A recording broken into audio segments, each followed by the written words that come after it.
Sed muy bienvenidos a la segunda sesión del curso online de Liturgia Básica.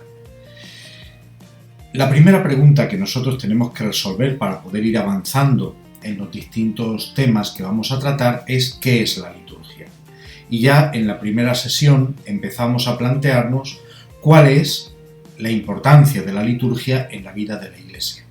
Allí, pues leyendo el número 10 de Sacrosanctum Concilium, el documento sobre liturgia del Concilio Vaticano II, veíamos que la liturgia es la cima de la vida de la Iglesia, que todo tiende a la liturgia y que a la vez es también la fuente de la vida de la Iglesia.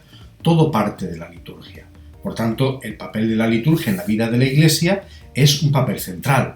Claro, la pregunta es ¿por qué? ¿Cuál es la razón de que esta realidad de la Iglesia esté en el centro? Bien, pues a eso vamos a responder hoy. Para eso tenemos que ver la liturgia no solamente en su aspecto exterior, como ritos, ceremonias, signos, gestos, palabras. La liturgia es todo eso, pero es también mucho más. Tenemos que aprender a descubrir que la liturgia es algo desde el punto de vista de Dios, es algo teológico. Y lo que vamos a ver en esta segunda sesión es precisamente la teología de la liturgia. Para esto, para entender qué es la liturgia desde el punto de vista teológico, vamos a poner en relación dos conceptos: el concepto de liturgia y el concepto de historia de la salvación. Comenzamos.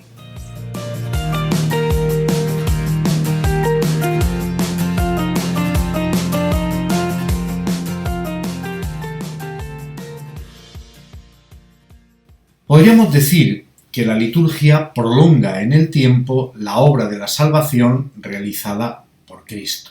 Es decir, aquello que Cristo ha realizado por su muerte y su resurrección no se queda en el pasado, sino que se actualiza, se hace presente cuando la Iglesia celebra la liturgia.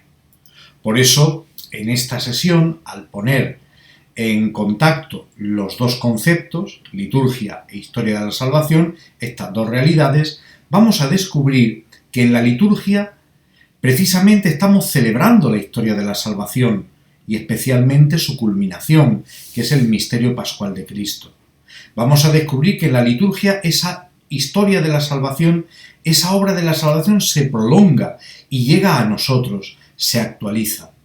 Y vamos a descubrir que la liturgia tiene su origen en Dios y que por tanto es obra de la Santísima Trinidad, como nos recuerda el Catecismo de la Iglesia Católica. Pues empezamos entonces hablando de la relación entre historia de la salvación y liturgia. Para comprender esto tenemos que tener una visión panorámica de la historia de la salvación. Dios, que nos ama, ha querido revelarse, ha querido darse a conocer, dar a conocer ese amor que nos tiene. Y para ello, Dios ha intervenido en la historia. De tal forma que esa historia donde Dios interviene, la llamamos historia de la salvación. La historia de la salvación tiene una primera etapa. Sería la etapa de la promesa, la etapa del anuncio o de la preparación, que coincide con el Antiguo Testamento. Dios revela su amor a la humanidad y lo hace a través del pueblo de Israel, el pueblo elegido, a través de personas, a través de acontecimientos, a través de instituciones, realidades y signos, que de alguna manera preparan y anticipan lo que será la etapa de la plenitud. Esta segunda etapa de la historia de la salvación es el cumplimiento de todas las promesas en Jesús. En Él, en su misterio pascual, especialmente en su muerte y resurrección, se lleva a cumplimiento y a plenitud lo que en el Antiguo Testamento había sido simplemente anuncio. La historia de la salvación culmina en Cristo y tiene su centro en Él. Pero ese acontecimiento, la muerte y resurrección de Cristo, que ha sucedido una vez para siempre, cosa que en griego se dice ephapax, es una palabra que se utiliza de forma técnica, ephapax. Cristo ha muerto y resucitado una sola vez y para siempre. Ese acontecimiento no se repite. Pero sin embargo, ¿cómo llega a nosotros? ¿Cómo nosotros podemos tener hoy acceso a esa salvación?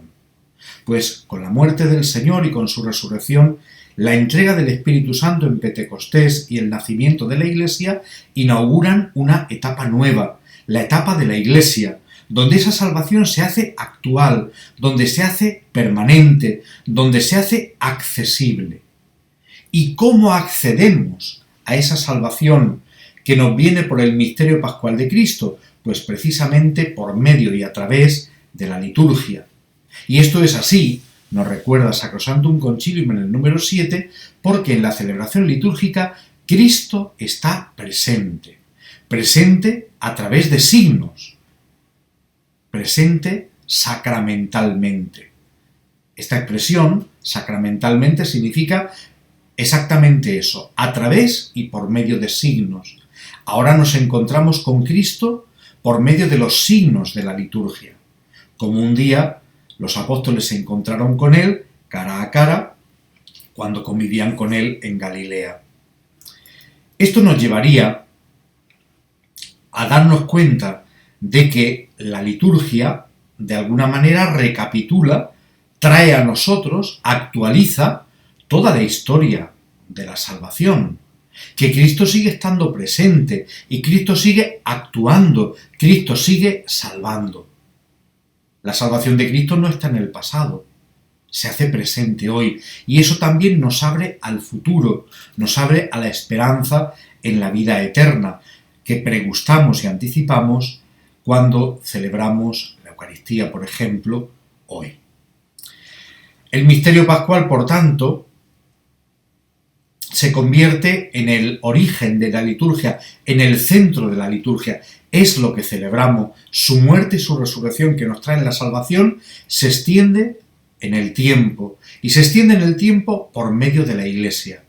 En la Iglesia Cristo se hace presente, se manifiesta y comunica la salvación hasta que Él vuelva glorioso al final de los tiempos. Por eso podríamos decir que en la Iglesia siempre es Pascua, en el sentido de que el don de Dios llega a nosotros a través de la Pascua de Cristo, de su muerte y su resurrección.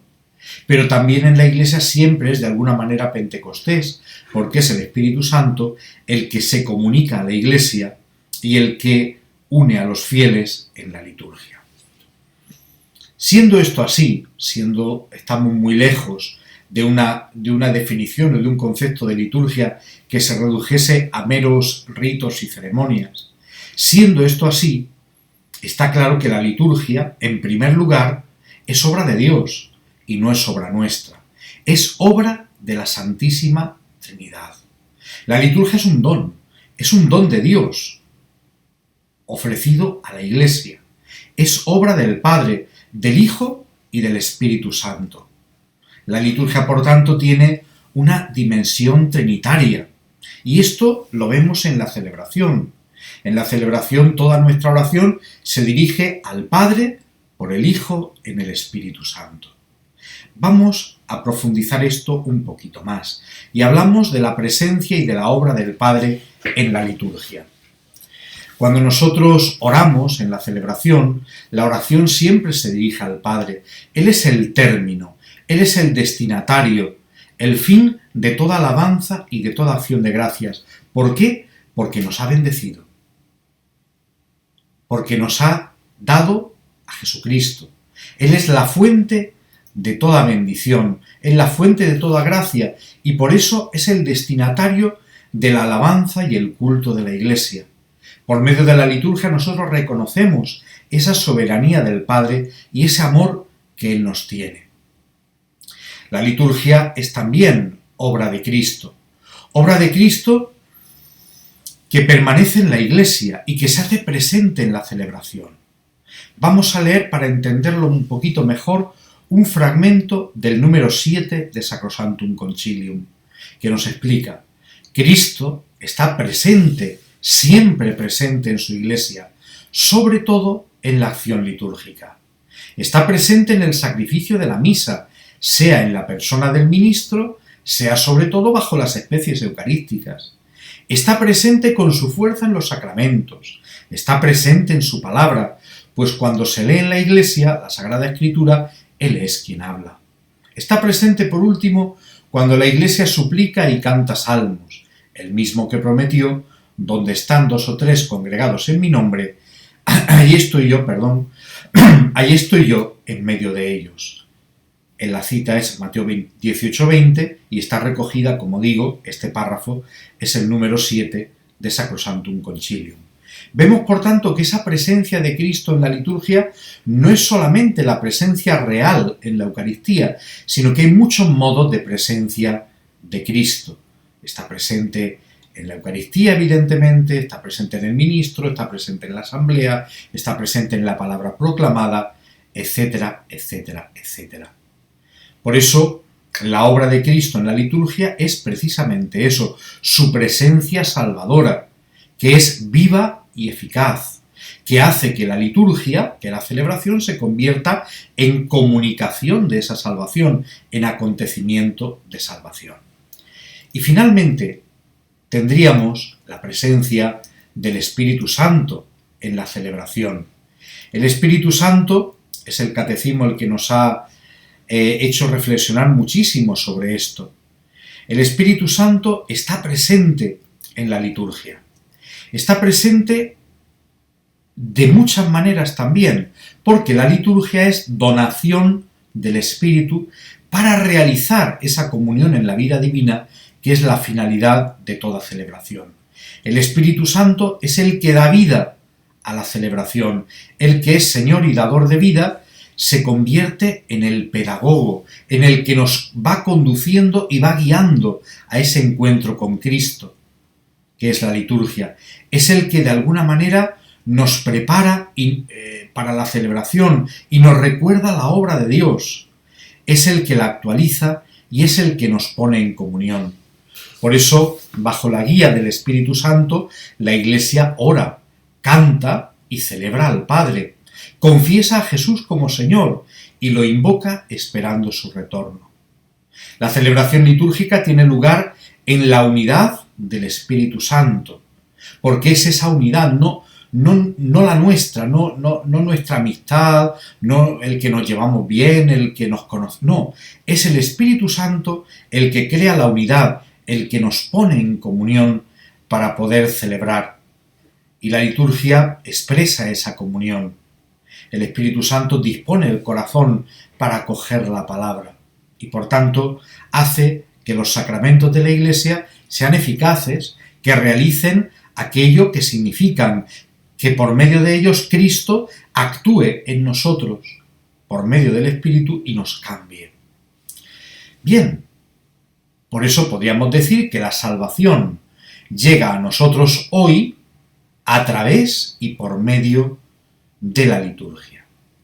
Esos acontecimientos de la historia de la salvación, esos tiempos oportunos y favorables de salvación que la Biblia llama kairos, tiempo oportuno y favorable de la salvación de Dios, kairoi en plural, no se quedan en el pasado, aunque son irrepetibles, aunque Cristo no vuelve a morir, porque el gran kairos es la muerte y la resurrección del Señor.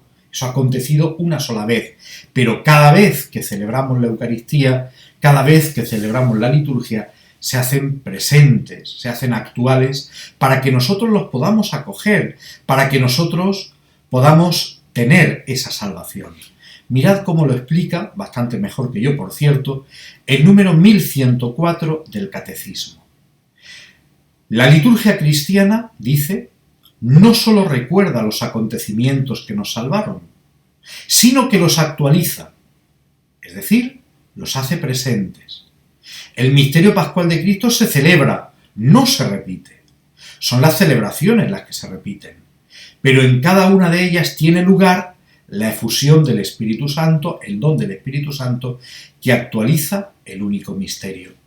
Por eso las celebraciones litúrgicas son un memorial, una presencia de ese acontecimiento, presencia real de lo que ha sucedido históricamente y que ahora se nos comunica de manera eficaz.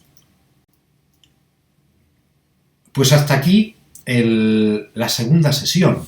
¿Podemos profundizarla? Claro que sí. Yo os invito a leer no solamente el número 1104 del Catecismo, sino a leer los números 1066 a 1068 y 1076 a 1112. Es un poquito más largo que lo que os dije la semana pasada, pero merece mucho la pena el que veamos esa acción del Espíritu que actualiza el misterio pascual de Cristo en la celebración.